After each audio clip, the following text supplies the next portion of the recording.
Hello, welcome to Veterans Today, the programme that looks at the role of service veterans in society and the issues that affect their lives.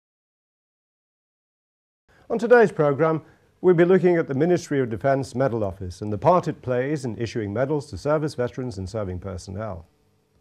We'll also be looking at which medals they issue and who's entitled to claim them. Now, the award of medals for service or gallantry during conflict is a practice which goes back to antiquity. In fact, the first recorded incidence of a medal being awarded was during the campaigns of Alexander the Great more than 2,000 years ago. Throughout the centuries, medals commemorating military battles and victories continued to be commissioned and awarded.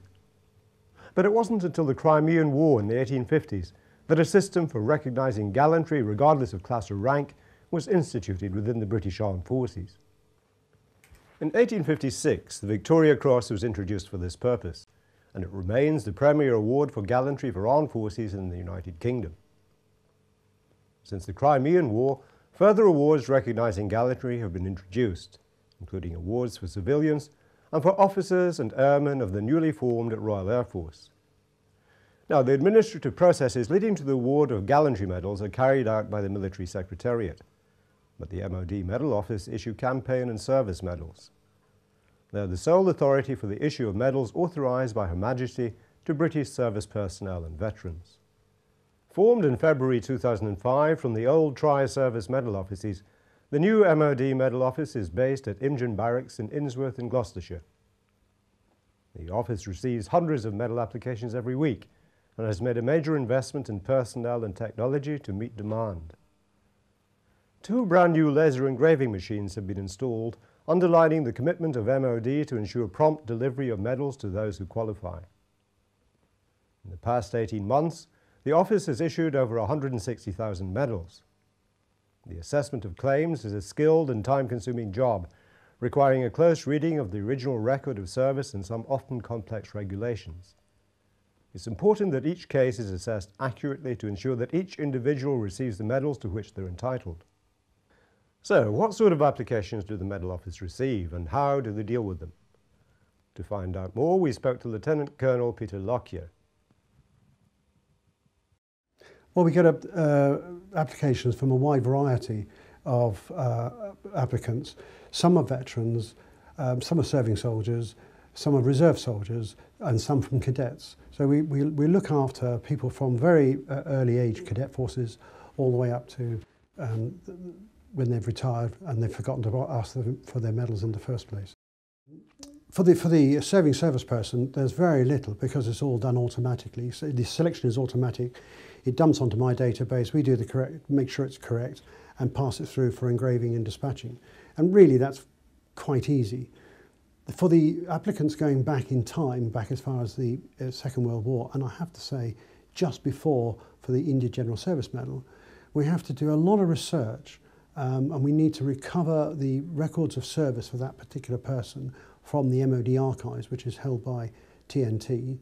And we can do that nowadays online, so we can demand the file online and get the file back here within 24 hours, which is a fantastic turnaround time. We then need to go through his whole record to determine where he's been and what he's eligible for. Now that sounds easier than it really is, because the records are written by clerks with pens years and years ago. No 2 clerks were the same, so the record keeping isn't actually the same. But we have to track that person's life completely through the services to determine what he's entitled to. It's fascinating work, quite frankly. It's research work, and all my desk officers have now got an enormous amount of corporate memory, but they do enjoy doing the job they're doing. So that's the veteran. Now there's another bunch of veterans in between the Second World War and now who went to Borneo, Malaya, Kenya, all these places, Aden, Radfan, and some of them didn't get their medals. And they've now decided, perhaps I'm due a medal, and they write to us. And they write to us sometimes with very little information. They don't give us their number or they don't give us their date of birth. But out of it all, we tease it out and work it through assessing and come up with their entitlement. And hopefully it's a successful conclusion and they get their medals.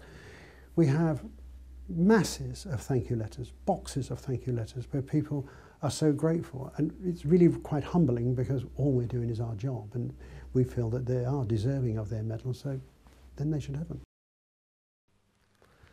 As far as currently serving personnel are concerned, applications for medals are coordinated by the Navy, Army and Air Force. The MOD Medal Office then dispatched the medals to the respective units for presentation to the individuals.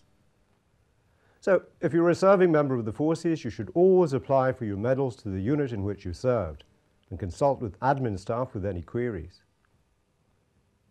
But what about the procedure if you're no longer serving? Well, service veterans are entitled to receive medals in recognition of their service if they meet the qualifying criteria. As a rule, most Second World War service personnel weren't issued with medals before they were demobbed at the end of the war. Consequently, they had to claim them after they'd left the services. Even now, more than 60 years later, several hundred veterans or their next of kin make an initial claim for Second World War medals every month. And these claims form a large proportion of the work of the MOD Medal Office. But what if you've lost your medals and you want to replace them? Well, once medals are issued, they become the responsibility of the recipient or the next of kin. So unfortunately, they won't be replaced by the MOD if they're lost. The only exception to this rule is if the medals are stolen or accidentally destroyed in circumstances beyond the owner's control, for example, in a house fire or in the course of a robbery.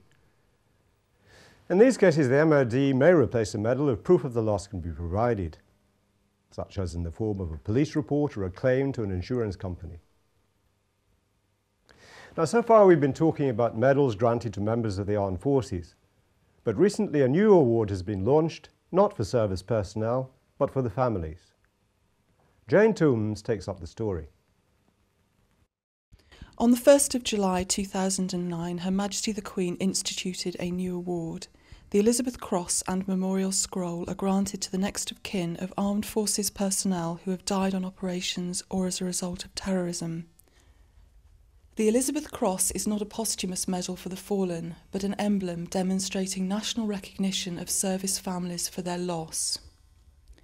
The Elizabeth Cross is made of hallmark silver and takes the form of a cross with a laurel wreath passing between the arms.